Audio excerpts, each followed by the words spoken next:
Assalamualaikum friends, welcome back to my channel. எல்லாரும் எப்படி இருக்கீங்க? எல்லாம் ஹாப்பியா ஹெல்த்தியா இருக்கீங்க நம்புறோம். இன்னைக்கு நம்ம சேனல்ல ரொம்ப நாள் கழிச்சு ஒரு vlog தான் பார்க்க போறீங்க. என்னோட ரமலான் ப்ரீ ப்ரிப்பரேஷன் vlog தான் இது. ஸோ நான் இந்த ரமலானுக்கு எப்படி ப்ரீ ப்ரிப்பேர் ஆயிருக்கேன் அப்படிங்கறத இந்த vlogல உங்களுக்கு ஷூட் பண்ணியிருக்கேன்.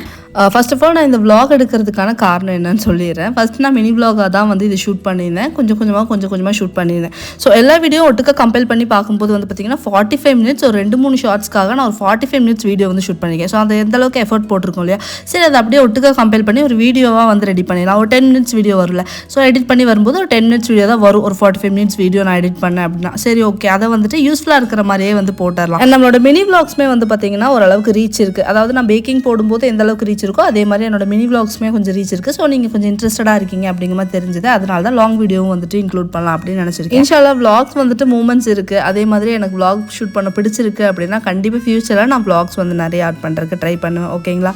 அண்ட் இன்றைக்கி வந்து பார்த்தீங்கன்னா லாஸ்ட் 2 டேஸாக வந்துட்டு க்ளீனிங் ஒர்க் எல்லாம் போய்கிட்டு இருக்கு. கொஞ்சமாக அப்போவுமே வந்து பார்த்திங்கன்னா டீப் க்ளீன் எல்லாம் பண்ணல, ஓரளவுக்கு க்ளீன் பண்ணிக்கிட்டு இருக்கோம். அதுக்குள்ளே எனக்கு ப்ரீ ப்ரிப்ரேஷன் கொஞ்சம் ஸ்டார்ட் பண்ணால் தான் பெருனா வருது அப்படிங்கிற ஒரு சந்தோஷமே வரும். அதனால கொஞ்சம் ரெடி பண்ணிடலான்னு சொல்லிட்டு முதல்ல என்னோட பெட்டியெல்லாம் தான் ஓப்பன் பண்ணேன். மேலேருந்து பெட்டியிலேருந்து எல்லாம் எடுத்து நம்ம தான் பொக்கிஷமாக நிறைய எடுத்து வச்சிருப்போமே, ஸோ அதெல்லாம் வந்து ஓப்பன் பண்ணி பார்க்கும்போது ஒரு ஹாப்பினஸே வரும். இந்த கண்ணாடி பொருள் அதெல்லாம் வந்துட்டு பெருனா டைம் தான் அதிகமாக யூஸ் பண்ணுவேன் நான். அதுக்கப்புறம் என்ன பண்ணிடுவேன்னா பாக்ஸஸில் போட்டு எடுத்து வச்சிருவேன். நான் பத்திரமா எடுத்து வைக்க மாட்டேன் கண்டிப்பாக. ஹபி தான் வந்துட்டு பத்திரமா எடுத்து வச்சிருவாங்க. அதுக்கப்புறம் நான் கேட்கும்போது எடுத்து கொடுத்துருவாங்க. அண்ட் என்னோட கைக்கு வந்து சீக்கிரமாக பொருள் எதுவும் உடையாது. நான் ஒரு 6 இயர்ஸ் 5 இயர்ஸ் நீங்கள் என்னோட வீடியோ கண்டினியூட்டாக பார்க்குறீங்கன்னா தெரியும், ஒரு 5 இயர்ஸ் 6 இயர்ஸ் முன்னாடி வாங்கின எல்லா ஐட்டம்ஸுமே அப்படியே வச்சிருவேன். ஸோ அவ்வளோ சீக்கிரம் உடையாதுங்கிறனால அது எல்லாமே பத்திரமா இருந்துச்சு. நான் தொலாவி போன ஐட்டம் வேற ஒரு பாக்ஸ் நான் தொலாவி போனேன், அது கிடைக்கல. இந்த பிங்க் கலர் தான் கிடச்சிது. சரி ஓகே இதுலேயே பண்ணிக்கலாம் அப்படின்னு சொல்லிட்டு அதெல்லாம் கழுவி எடுத்து வச்சுட்டேன். ஈவினிங்க்கு வந்து பசங்க பாஸ்தா சாப்பிட்டு ரொம்ப நாளாச்சு எனக்கு வேணும் அப்படின்னு சொல்லி கேட்டிருந்தாங்க. இந்த கிரேவி பாஸ்தா வந்துட்டு வீட்டில் எல்லாத்துக்குமே பிடிக்கும். ரொம்ப ஈஸி குயிக்காகவும் செஞ்சிடலாம். ஸோ ஒரு 2 நாளாக கண்டினியூட்டாக ஏதாவது ஒரு குட்டி க்ளீனிங் ஒர்க்கு அது இதுன்னு பண்ணிட்டு இருக்கோமா, அதனால என்னன்னா இன்றைக்கி வந்து கொஞ்சம் வேகாக தான் போயிட்டுருக்கு.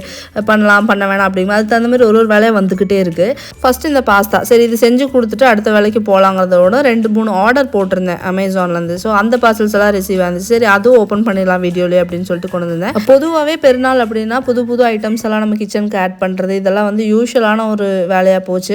எனக்கு தெரிஞ்சு எங்கள் வீட்டில் நான் அந்த மாதிரி பார்த்ததில்லை. பட் யூஷுவலாக நான் பார்க்குற வீடியோஸில் எப்போவுமே யாராவது ஒருத்தவங்க வந்து பார்த்திங்கன்னா இந்த பெருநாங்கனால புது ஐட்டம்ஸ் ஏதாவது ஆட் பண்ணிட்டே இருப்பாங்க அவங்க கிச்சனுக்கு வீட்டுக்கு அப்படின்னு சொல்லிட்டு. ஸோ அதை பார்த்து நான் கொஞ்ச நாள் இன்ஸ்பயர்ட் ஆகி நிறைய விஷயங்களெல்லாம் வந்து வாங்கியிருக்கேன். இப்போ கொஞ்ச நாளாக வந்துட்டு அந்த மாதிரி பண்ணக்கூடாது அப்படின்னு நினச்சிருக்கேன். ஏன்னா இப்போல்லாம் கொஞ்சம் அந்த டீக்ளட்டரிங் வீடியோலாம் பார்க்குறேன். அதில் மெயினான ஒரு பாயிண்ட்டை நான் எடுத்துக்கிட்டது என்னன்னா, நம்ம சுற்றி பொருட்கள் அதிகமாக நமக்கு வேலைகள் வந்து ஸ்டாப் ஆகவே மாட்டேங்குது, நிறைய ஆகிக்கிட்டே இருக்குது அப்படிங்க. அது நான் வந்து உண்மை, அது நல்லாவே ட்ரூ தான் அது. ஸோ நல்லாவே உணர்ந்திருக்கேன் அது. அண்ட் இன்றைக்கி வந்து அமேசானில் வந்து பார்த்திங்கன்னா இந்த கல்கண்டு இருக்குல்ல அது போட்டிருந்தேன், நூறு கல்கண்டுன்னு சொல்லுவாங்களா அது போட்டிருந்தேன். எப்படியும் ரம்ஜான் டைமில் நிறைய வந்துட்டு ஜூஸஸ் குடிப்போம். மெயினாக எங்கள் வீட்டில் லெமன் ஜூஸ் எது இருக்கோ இல்லையோ லெமன் ஜூஸ் வேணும்னு சொல்லுவாங்க. ஸோ அதுக்கெல்லாம் ஒயிட் சுகர் தானே போட்டு கண்டிப்பாக கலக்க வேண்டியதாக இருக்கும். ப்ரௌன் சுகர்லாம் போட்டால் டேஸ்ட் அப்படியே மாறிடும். சரி அதுக்கு பதிலாக ஆல்டர்னேட்டிவாக இந்த கல்கண்டு யூஸ் பண்ணால் அது கொஞ்சம் ஹெல்த்தியான வேதானு சொல்லிட்டு அது வாங்கியிருந்தேன். நான் புலம்பியிருந்தேன் இல்லையா ஷார்ட்ஸில் என்னோட லோஃப் பேன் வந்துட்டு இதாகிடுச்சின்னு சொல்லிட்டு. ஸோ அதுவும் ஒன்று ஆர்டர் போட்டிருந்தேன். இது ரெண்டுமே அமேசான்லேருந்து இன்றைக்கி வந்துருந்துச்சு. இது கட் பண்ணி பார்க்கலான்னு சொல்லிட்டு கட் பண்ணி பார்த்தேன். இதுவுமே வந்து பார்த்திங்கன்னா ஒரு யூடியூபர் சொல்லி தான் எனக்கு தெரியும். அவங்களுமே தமிழ் யூடியூபர் தான், எனக்கு ரொம்ப பிடிச்ச யூடியூபர் அவங்க. ஸோ அவங்களோட வீடியோவில் பார்த்தா இது தெரிஞ்சுக்கிட்டேன். யூஸ்வலாக கல்கண்டு கொஞ்சம் ஹெல்த்தி அப்படிங்கிறது தெரியும், ஆனால் நூல் கல்கண்டு தான் ஹெல்த்தி. அது எதனால ஹெல்த்திங்கிறதுல அவங்க சொல்லி தான் எனக்கே தெரியும். அதாவது சுகர் வந்து பார்த்திங்கன்னா அதிகமாக ப்ராசஸ் பண்ணணும், நம்மளோட சுகர் ஃபார்மில் வர்றதுக்கு நிறைய ப்ராசஸிங் கெமிக்கல்ஸ் எல்லாம் யூஸ் பண்ணுவாங்க. ஆனால் நூல் கல்கண்டில் வந்து அந்த மாதிரி ப்ராசஸிங் எதுவும் நடக்காது, கெமிக்கல்ஸ் அதிகமாக இருக்காது அப்படிங்கிற மாதிரி வந்து சொல்லியிருந்தாங்க. ஸோ நானும் நூல் கண்டு போட்டிருந்தேன். அதில் ஒரே ஒரு குட்டி நூல் மட்டும் தான் நான் பார்த்தேன். அதுக்கப்புறம் வந்து பார்த்திங்கன்னா ப்ரிப்பரேஷன் ஸ்டார்ட் பண்ணிட்டேன். இதுக்கு மேலே லேட் ஆச்சுன்னா சரியாகாது அப்படின்னு சொல்லிட்டு ஃபர்ஸ்ட் வந்து பார்த்திங்கன்னா நான் மெயினான ஒரு ஐட்டம் கஸ்டர்ட் பவுடர் தான் வந்து ரெடி பண்ண போகிறேன். இது நிறைய பேர் பார்த்துருப்பீங்க. நான் எப்படி ரெடி பண்ணுறேன் அப்படிங்கிற சொல்லிடல. ஃபர்ஸ்ட் ஒரு கப் அளவு கார்ன்ஸ்டார்ச் அதாவது கார்ன்ஃப்ளவர் இருக்கு இல்லையா அதுதான் ஆட் பண்ணுறேன். அடுத்ததாக ஒரு 1/4 கப் அளவு பால் பொடி வந்து ஆட் பண்ணலாம். பால் பொடி கூடயே வந்து பார்த்திங்கன்னா நீங்கள் சர்க்கரையுமே இதில் ஆட் பண்ணணும். நான் ஃபஸ்ட்டு இது ரெண்டையும் அரைச்சி எடுத்துகிட்டு இதில் மஞ்சள் தூள் ஆட் பண்ணி கொஞ்சம் வெனிலா எசன்ஸ் ஆட் பண்ணி இதை நல்லா அரைச்சி எடுத்துக்கிறேன்.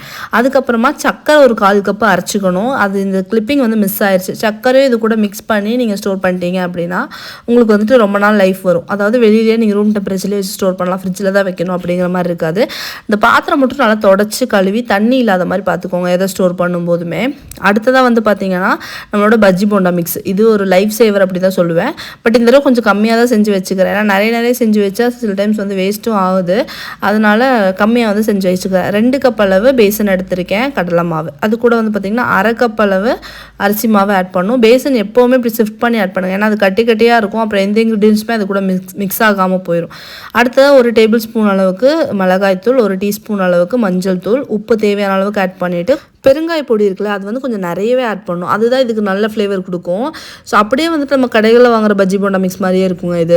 ஸோ இதுவுமே ரெடி பண்ணிவிட்டு ஒரு பாக்ஸில் வந்துட்டு நான் போட்டு ஸ்டோர் பண்ணி எடுத்துக்க போகிறேன். இதுவுமே நம்ம வெளில வச்சே யூஸ் பண்ணலாம். எப்படியும் நமக்கு சீக்கிரம் தீந்துள்ள ஒரு 15 டேஸில் எல்லாம் வந்து டக்குன்னு தீந்து போயிடும். எப்படியும் நம்ம ஃப்ரைட் ஐட்டம்ஸ் கண்டிப்பாக செய்வோம். அடுத்ததாக பாதாம் வந்து வாஷ் பண்ணிவிட்டு கொஞ்சம் காயறதுக்காக வெளியில் வச்சுருந்தேன். அதை வந்துட்டு ஒரு பேனில் போட்டுக்கிறேன். அது கூட ஒரு 2 டேபிள் ஸ்பூன் பிஸ்தா ஆட் பண்ணிக்கேன். என்கிட்ட பிஸ்தா நிறைய இல்லை, அதனால ஒரு 2 டேபிள் ஸ்பூன் 10 பிஸ்தா கிட்ட தான் இருந்துச்சு.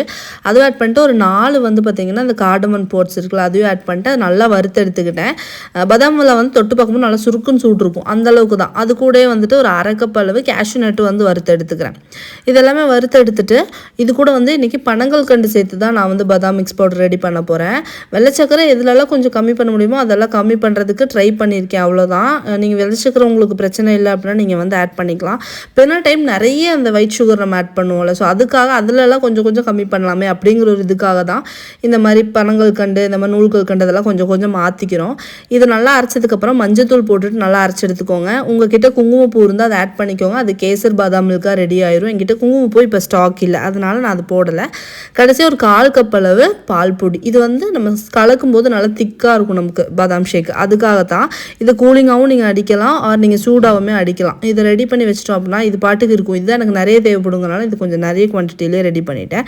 இதை பார்த்ததுமே உடனே பாதாம் மில்க் வேணும்னு சொல்லிட்டாங்க வீட்டில். சரி ஓகே ரெடி பண்ணி கொடுத்துடலான்ட்டு சூடாக தான் ரெடி பண்ணி கொடுத்துருந்தேன்.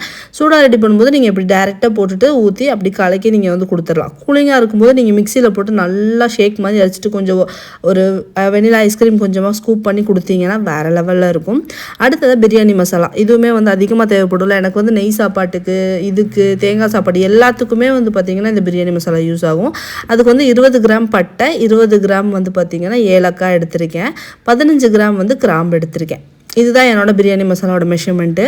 இதை வந்து நல்லா வந்து ஒரு பேனில் போட்டு இதெல்லாம் சூடாகிற அளவுக்கு நல்லா வறுத்துக்குவேன். சம்டைம்ஸ் வந்து அவனில் வச்சுருவேன். அவனில் ஒரு 5 மினிட்ஸ் 200 டிகிரி செல்சியஸில் வச்சோன்னா நல்லா முறுக்கு மாதிரி இதாகி கிடச்சிரும். ஸோ அதுக்கப்புறம் எடுத்து நம்ம அப்படியே ஆற விட்டுட்டு அரைச்சிக்கலாம். இன்றைக்கி வந்துட்டு பேன் சூடாக இருந்தனால அதிலே வந்து போட்டுட்டு நல்லா வறுத்து உரமாக எடுத்து வச்சுட்டேன்.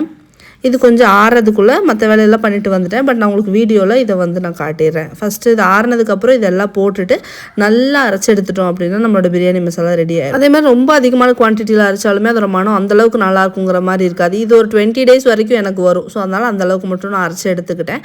அடுத்தது ஒரு இன்ஸ்டண்ட்டான சாய் மிக்ஸ் ரெடி பண்ணலான்னு நினச்சிருந்தேன். ஏன்னா லாஸ்ட் மினிட்ல நான் சாய் தான் வந்துட்டு பார்த்திங்கன்னா எனக்கு வைக்கவே முடியாது சஹர் டைமில். அதனால தான் இந்த ஒரு ரெசிபி பார்த்து எடுத்து வச்சுருந்தேன். ஒரு 1/2 கப் அளவு சாயத்தூள் வந்து மிக்ஸி ஜாரில் ஆட் பண்ணிக்கிட்டேன். ஒரு 1/2 கப் அளவு வெள்ளை சர்க்கரையும் ஆட் பண்ணிக்கிட்டேன். இது கூட உங்களுக்கு ஸ்பைசஸ் வேணும், அதாவது மசாலா சாய் மாதிரி வேணும் அப்படின்னா நீங்கள் கார்டமன் பாட்ஸு, ட்ரை ஜிஞ்சர் பவுடர்லாம் ஆட் பண்ணலாம். நான் வந்துட்டு கொஞ்சமாக ஏலக்காய் மட்டும் ஆட் பண்ணிட்டேன். 2-3 ஏலக்காய் ஆட் பண்ணிவிட்டு இது கூட நம்ம இப்போ பால் பொடி ஆட் பண்ண போகிறோம். ஒரு 3/4 கப் அளவு பால் பொடி ஆட் பண்ணிட்டேங்க. இது வந்து பார்த்திங்கன்னா இன்ஸ்டண்ட்டாக நீங்கள் சாயா ரெடி பண்ணலாம். ஜஸ்ட் 2 மினிட்ஸில் சாயா ரெடி ஆயிரும். சஹர் டைமில் கண்டிப்பாக லைஃப் சேவராக இருக்கும். என்ன மாதிரி சாயா வைக்கிறதுக்கு மடி காட்டுவீங்க அப்படின்னா கண்டிப்பாக இது ஒரு லைஃப் சேவராக தான் இருக்கும். எப்போ டெய்லி குடிக்க வேணாம், எப்போவாவது டக்குன்னு ஒன்று குடிக்கணும், டைம் இல்லை, ஒருவேளை பால் இல்லை அப்படிங்கிற மாதிரி டைம் வரும்ல. ஸோ அந்த டைமில் இது டக்குன்னு குயிக்காக வந்து நம்ம யூஸ் பண்ணலாம்.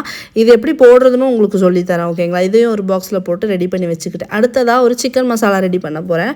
அதுக்காக 2 டேபிள் ஸ்பூன் முழு மல்லி இருக்குல்ல அது வந்து எடுத்துக்கிட்டேன். ஒரு 5-6 துண்டு பட்டை, ஒரு 12 கிராம்பு, அப்புறம் ஒரு பெரிய ஸ்டார் நைஸில் ஒன்றே குட்டி குட்டியாக பிச்சு எடுத்துக்கிட்டேன். அப்புறம் ஜாப்பத்திரின்னு சொல்லுவாங்களா அது ஒரு பாதி, அப்புறம் கல்பாசி கொஞ்சமாக, 1 டேபிள் ஸ்பூன் அளவுக்கு குருமிளகு, அடுத்ததாக 1 டீஸ்பூன் அளவுக்கு ஜீரகம், 1 டேபிள் ஸ்பூன் அளவுக்கு பெருஞ்சீரகம். பார்த்தாலே தெரியும் ஜீரகம் விட கொஞ்சம் குவான்டிட்டி அதிகமாக எடுத்திருக்கேன். ஒரு 4-5 காஞ்ச மிளகாய். இது எல்லாத்தையும் நம்ம போட்டு ட்ரை ரோஸ்ட் பண்ண போகிறோம். அந்த இது எப்படி ட்ரை ரோஸ்ட் பண்ணோம் அதே மாதிரி தான் இது வந்து பார்த்திங்கன்னா அந்த மல்லியெல்லாம் சேர்ந்துருக்கும் போது ஒரு மனம் வரும் உங்களுக்கு. வறுக்க எல்லாமே மீடியம் ஃப்ளேம் டு லோ ஃப்ளேமில் வச்சு தான் குக் பண்ணும். ஹை ஃப்ளேம்லலாம் வச்சு கரிஞ்சு தீஞ்சிரும்.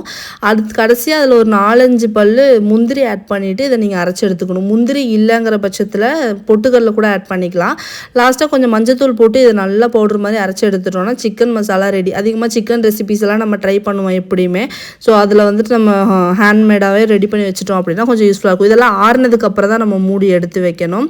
ஸோ இப்போ சாய் வந்து நான் எப்படி போட்டேன்னு சொல்கிறேன். சாய் பவுடர் நம்ம ரெடி பண்ணி வச்சுருவோம். எனக்கு பார்த்ததுமே ஒரே க்யூரியாசிட்டி அது எப்படி வரும்ட்டு. சுடு தண்ணி வச்சுட்டேங்க. ஒரு 2 மினிட்ஸில் சுடு தண்ணி ரெடி ஆனதும் சுடு தண்ணி ஆஃப் பண்ணிட்டு அதில் 2 டீஸ்பூன் அளவுக்கு இந்த சாய் பொடி போட்டேன். ஒரு 2 டம்ளர் அளவுக்கு சாயா வைக்கிறதுக்குன்னு வைங்க. கொஞ்சம் கொஞ்சம் நீங்கள் சாய் குடிப்பீங்கன்னா ஒரு 2 டம்ளர் அளவுக்கு இதில் வைக்கலாம். நான் போட்ட அளவு சொல்கிறேன். ஸோ போட்டுட்டு நல்லா மிக்ஸ் பண்ணி விட்டு ஒரு 2 மினிட்ஸ் கூட இல்லை, அது பாருங்கள் நான் கலக்கிற அந்த டைம் தான். அதுக்குள்ளேயே சாய் ரெடிங்க. கொதிக்க வைக்க வேணாம், எதுவுமே வேணாம். நல்லா கொதிக்கிற சுடு தண்ணியில் நம்ம போட்டுட்டு அப்படியே ஆற்றி எடுத்தால் வேறு லெவல் சாய் ரெடி. இந்த சாயை வந்து எந்த கான்செப்ட்னா இந்த ட்ரெயினில் ஃப்ளைட்லலாம் கொடுப்பாங்களா அந்த சாயோட கான்செப்ட் தான் இது. So instant Sai and coffee concept. So எனக்கு ரொம்ப பிடிச்சிருந்துச்சு, எனக்கு யூஸ்ஃபுல்லாக தோணுச்சு, அதனால உங்கள் கூடயும் வந்து ஷேர் பண்ணியிருந்தேன். அண்ட் இந்த vlog வந்து இதோட முடியுதுங்க, அவ்வளோதான். எனக்கு வீடியோஸ் எல்லாம் பார்த்து நான் ப்ராக்டிக்கலாக இந்த 4 இயர்ஸில் ஒர்க் ஆன என்ன விஷயங்கள் தான் சிலது நான் ஃபாலோ பண்ணிகிட்ருக்கேன். இப்போது எதுவுமே என்னோட ஓன் ஐடியா அப்படின்லாம் சொல்ல மாட்டேன். நிறைய விஷயங்கள் நான் பார்த்து தெரிஞ்சுக்கிட்ட விஷயங்கள் தான் யூடியூப்லேயே.